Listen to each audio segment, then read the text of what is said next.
Hello everyone. In the current video, I am going to discuss about trigonometric ratios and then the relationship between different trigonometric ratios.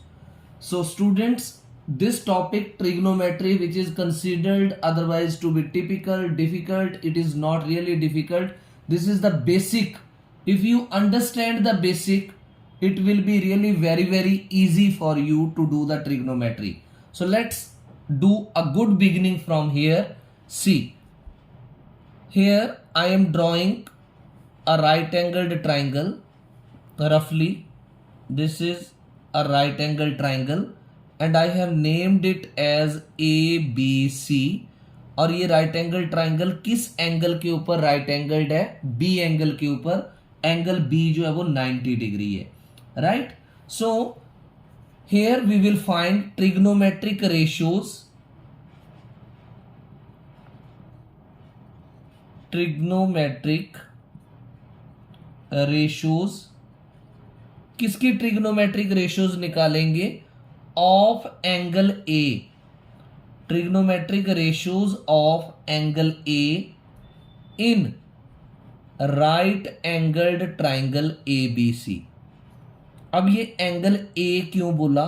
क्योंकि यहां हम इसके with respect जो है बाकी trigonometric ratios find out करेंगे. तो सबसे पहले साइन ऑफ एंगल ए.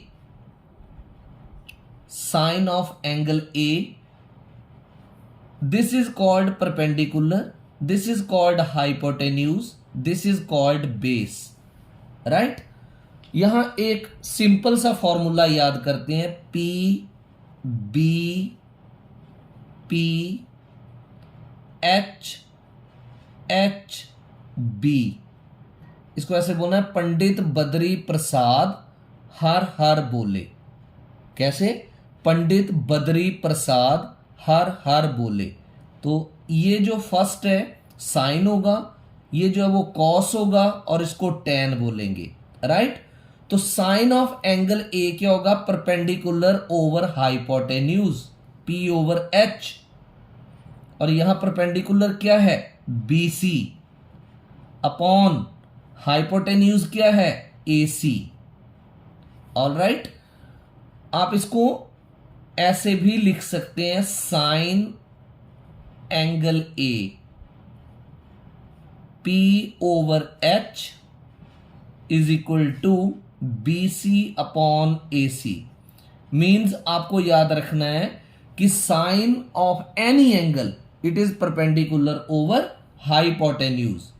दूसरा, ये साइन की फुल फॉर्म है और ये शॉर्ट फॉर्म है. आप शॉर्ट फॉर्म ही यूज करेंगे आगे चल के. अब आगे है cosine, COSINE, cosine of angle ए. तो कोसाइन ऑफ एंगल ए क्या है? Base over hypotenuse. मैंने लिखा B ओवर H. तो यहां देखो बेस क्या है? AB और हाइपोटेन्यूज क्या है? AC. जैसे SINE साइन की शॉर्ट फॉर्म थी SIN, इसी तरीके से कॉस की भी शॉर्ट फॉर्म कोसाइन की है cos. Cos of angle A it is equal to base over hypotenuse is equal to AB upon AC. अब आप आगे से शॉर्ट फॉर्म ही लिखेंगे, कॉस ही लिखेंगे. राइट. तीसरा, टेंजेंट. ये तो इसकी फुल फॉर्म है TANGENT. Tangent of angle A. Tangent of angle ए क्या होगा? Perpendicular over base. Perpendicular over base.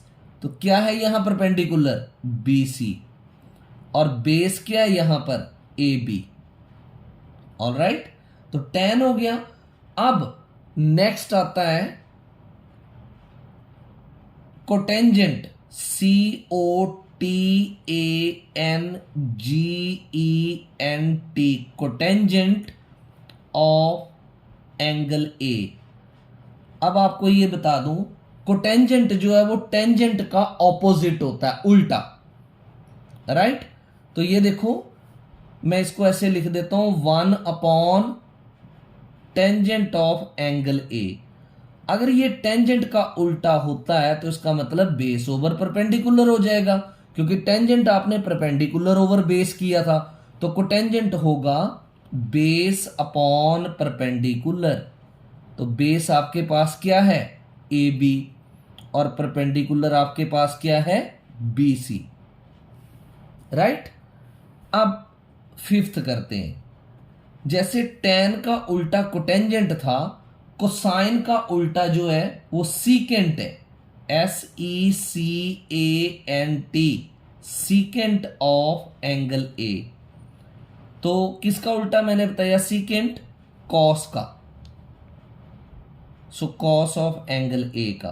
अब आप देखो कॉस जो था वो बेस ओवर हाइपोटेन्यूज था, तो ये हाइपोटेन्यूज ओवर बेस हो जाएगा।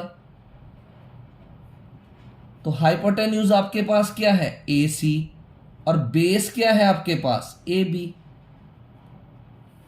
राइट। अब sixth, cosecant, COSECANT,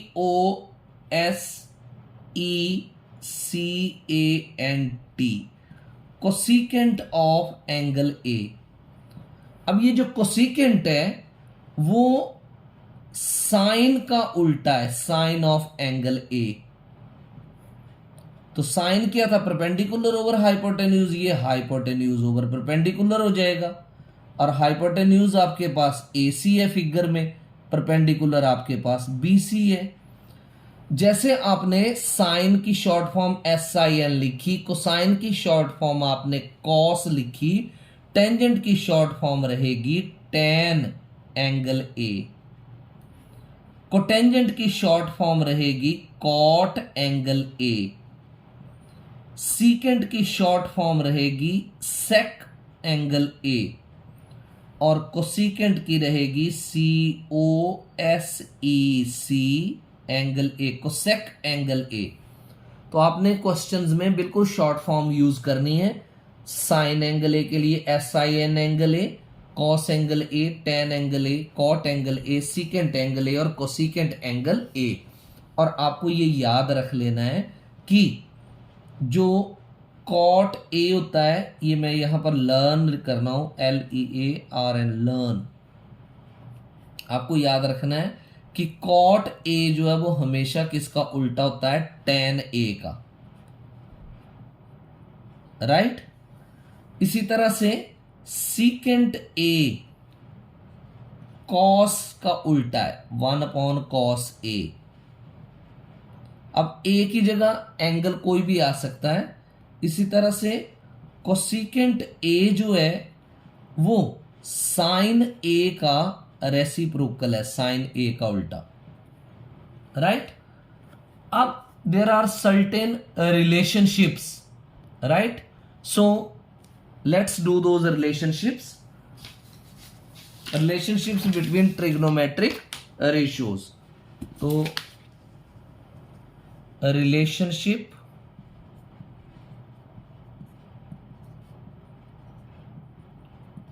between trigonometric ratios, relationships between trigonometric ratios. Number 1, I have already explained that cosecant theta is the reciprocal of, अब ये थीटा क्या चीज है, थीटा है एंगल की मेजरमेंट। ये देखो जैसे मैंने एक राइट एंगल्ड ट्राइंगल ली, इसमें ये एंगल ए है, ये बी है और ये सी है, ये 90 है। अब इस एंगल ए को मैं थीटा का नाम दे दूं। अब आप सोचोगे ये थीटा क्या चीज है, थीटा चीज है कोई 0 डिग्री एंगल हो सकता है, 30 डिग्री एंगल हो सकता है, 45 डिग्री हो सकता है, 60 डिग्री हो सकता है, 90 डिग्री। ये एंगल की नोटेशन है, एंगल का नाम है। राइट। तो कोसिकेंट थीटा जो है वो किसका रेसिप्रोकल होगा, साइन का। तो मैं 1 अपॉन साइन थीटा इसको लिख सकता हूं। राइट। इसी तरह से मैं ये भी बोल सकता हूं कि साइन थीटा जो है वो कोसिकेंट थीटा का उल्टा है, 1 कोसिकेंट थीटा, एक ही बात है, right. Second, secant theta cos theta का उल्टा होता है, 1 थीटा। तो मैं ये भी बोल सकता हूं कि कॉस थीटा जो है वो सीकेंट थीटा का उल्टा होगा, 1 theta. All right. Then tan theta जो है वो कॉट थीटा का उल्टा होगा, 1 थीटा। और दूसरे वे में बात करें तो कॉट थीटा जो है वो किसका उल्टा हो जाएगा, टेन थीटा का, 1 थीटा, राइट। अब टेन थीटा जो है वो पता किसके बराबर होता है, ये होता है sine theta upon cos theta, sine theta upon cos theta. तो जब भी कोई पूछे कि आपको साइन थीटा कॉस थीटा की वैल्यू दी तो हम टेन थीटा निकाल सकते हैं, कैसे, sine theta over cos theta करके। अब बात करता हूं मैं कॉट थीटा की। तो आपको पता है कॉट जो है वो टेन का उल्टा होता है, तो इस टेन का ये उल्टा क्या हो जाएगा, cos theta upon sine theta. तो कॉट थीटा को हम क्या बोलेंगे, cos theta upon sine theta. क्यों, क्योंकि वो टेन थीटा का उल्टा है, राइट। अब sixth, tan theta into cot theta किसके बराबर होगा, 1 के बराबर होगा। बिल्कुल इजी है, क्योंकि टेन थीटा तो टेन थीटा रहेगा, और कॉट थीटा को हम क्या लिख सकते हैं, 1/10 थीटा। और 1/10 थीटा क्या हो जाता है, टेन थीटा के साथ कैंसिल हो जाएगा, ultimately we will get as 1। तो ये थी relationships between the trigonometric ratios. Hope everything whatsoever has been explained in the video has been understood by you. So like the video, comment up to what extent have you understood, share the link of the channel with maximum students so that all can get benefited with the best explanations given in the videos. And if channel is not subscribed so far, do subscribe it. Thank you.